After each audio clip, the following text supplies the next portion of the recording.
We are Miracle Project, and we're building small-scale models of what the whole planet can be, reviving ecosystems and reinventing how we live, work, and give. In the previous update, we gave a first glimpse of the land we found in central Portugal, 11 hectares that fully burnt during the summer fires of 2025. In this update, what are we going to do here, and why don't we just let nature do its thing? So I'm seated at the top of Miracle Mountain, 11 hectares, which is roughly 15.5 football fields, on a Wednesday morning, 6:30, with a stunning view of the Serra da Estrela Mountains, the Starry Mountains, that look a bit hazy right now, which is romantic, but it's really not that romantic because it's because of the smoke of the so-called wildfires that we have here in Portugal and that we are seeing more and more around the world, and that we aim to do something about. We already published a video about the unnaturalness of so-called wildfires, and we'll add a link to that video in this video's description. Today we're going to show a bit of this land and what we plan to do here to break the fire, flood and drought spiral. But before we do that, I would like to answer one question. Why don't we just let nature do its thing? Because nature is incredibly wise, incredibly intelligent, at least that's my view, knows better than anyone how to regenerate itself. So what are we doing here on this land? Why do we need to put our hands into something that's already happening naturally? So I'm going to answer this question in two ways, and they are not the truth, they're a vision.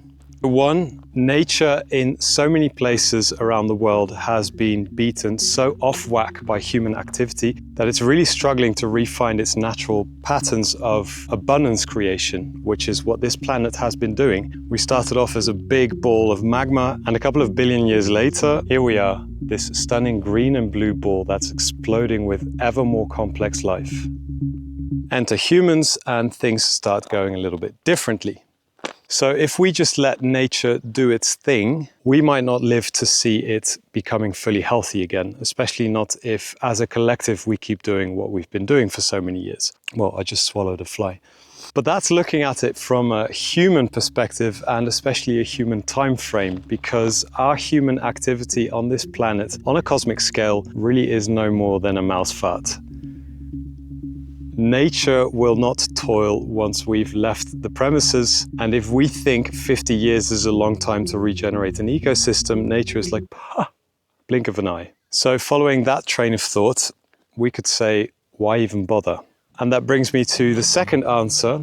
We are nature. We are part of this ever-increasing complexity, this explosion of life, this expression of creativity that seems to be permeating all of the universe. And I believe it's our natural place to partake in this creative process. Not doing it is the unnatural thing to do, and it's what we've been doing as humans more and more for years and years and years.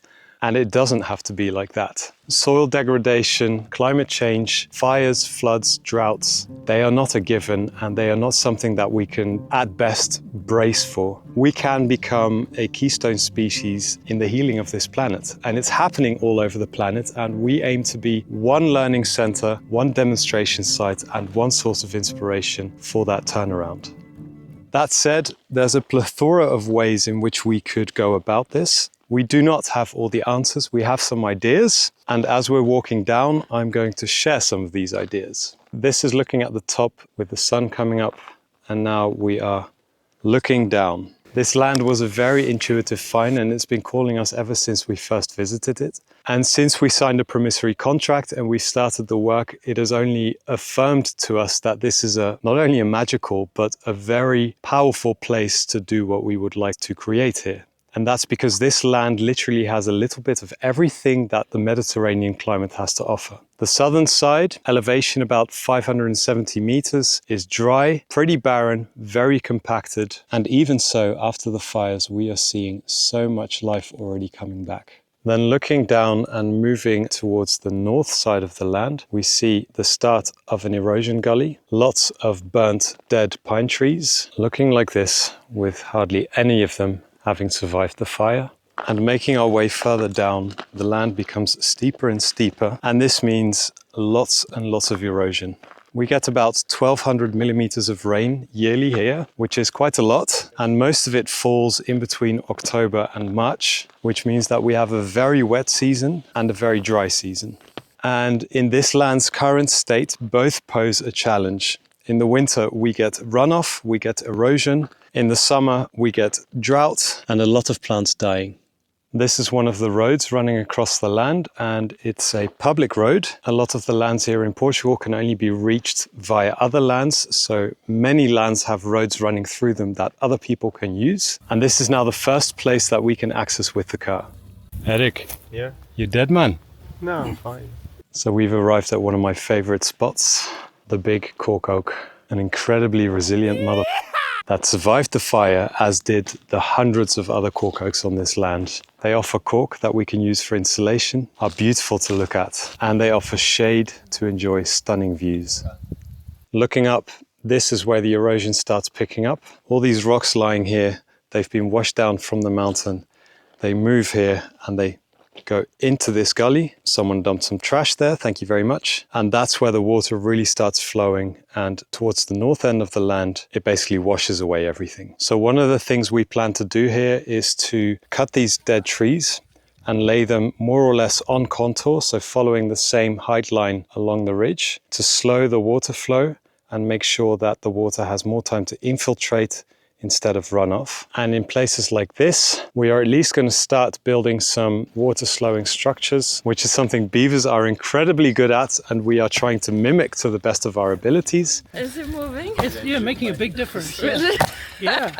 About which we also published a video, to which you'll find a link in this video's description. And we are now working on bringing water further up the land, not only to water the mother tree that's been gifted to us by a friend, but also to start hydrating the landscape and planting. Because as much fun as cutting down dead trees is, there's only so much one can do before one goes insane. Everything for Instagram! And so observation is really important. It's really important to just sit, walk, listen, feel, sense. But in my growing experience, it's also really important to just go to the land and just do something. Because in the doing, the land starts revealing its secrets and starts telling us what it would like to see happening where.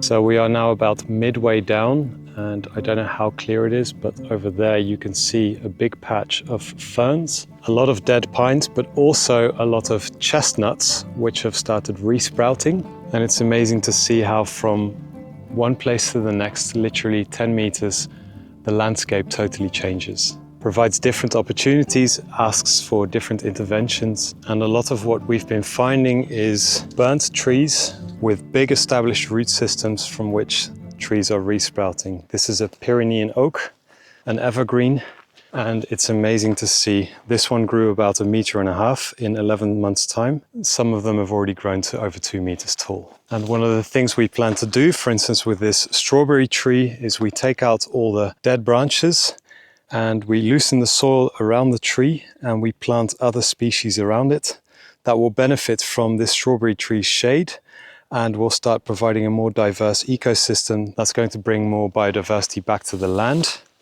and also food, because one of our goals is to contribute to local food sovereignty. And one of the ways in which we want to do that, in addition to the one I just showed, is by planting a food forest. Also on the steep parts of the land, and sometimes going completely against conventional wisdom, not following the contour lines, but going straight up the hill. Which is idiotic, but there are idiots who have done this, and we've been studying with some of them, so we're also going to do that and see if it works. And one of the lovely things about this land, even though it can sometimes feel a little overwhelming, is that we have so many different sites where we can experiment with different ways of planting, different ways of being part of an ecosystem that wants to grow into more complexity, and to see what works where. And we will never have all the answers, but we can become players in this cosmic game of complexity creating, abundance creating, beauty creating patterns. We are now arriving at the main ruin on the land, or what was a ruin, because as you can see, we've almost fully renovated it. Just a lick of paint here and there and some roof tiles that need shifting. And then we have a community house. So pleased with these steps. Hey. We're in the video now. Okay. Eric's doing a back workout on a terrace that we intend to first use as a base camp site, where we will be pitching some tents, building a first communal structure that will have an outdoor kitchen and a place that we can gather when it rains, because it does rain here in the winter. We've been walking the land with José, who is now our neighbor, but was born on this land and lived and worked on it for 40 years. And he told us that these cork oaks were not planted. They came up and they are only at most 40 to 50 years old. And this is pretty much the end of the line for the erosion that's happening on the mountain.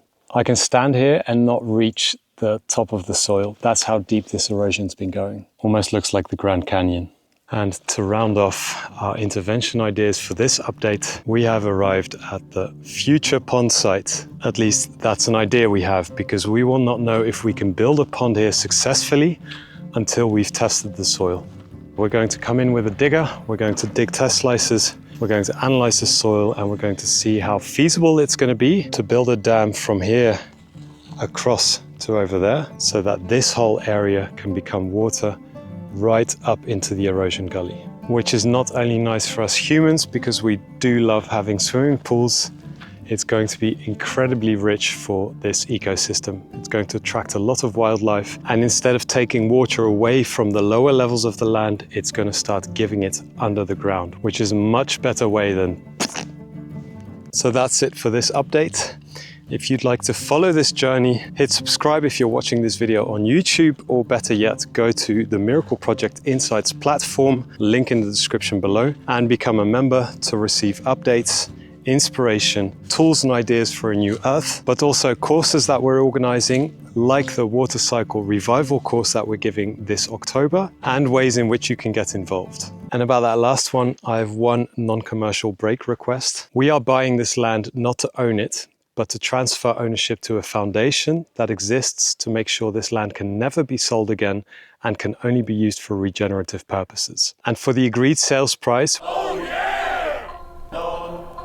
we need €1 for every square meter that this land is big to liberate it forever.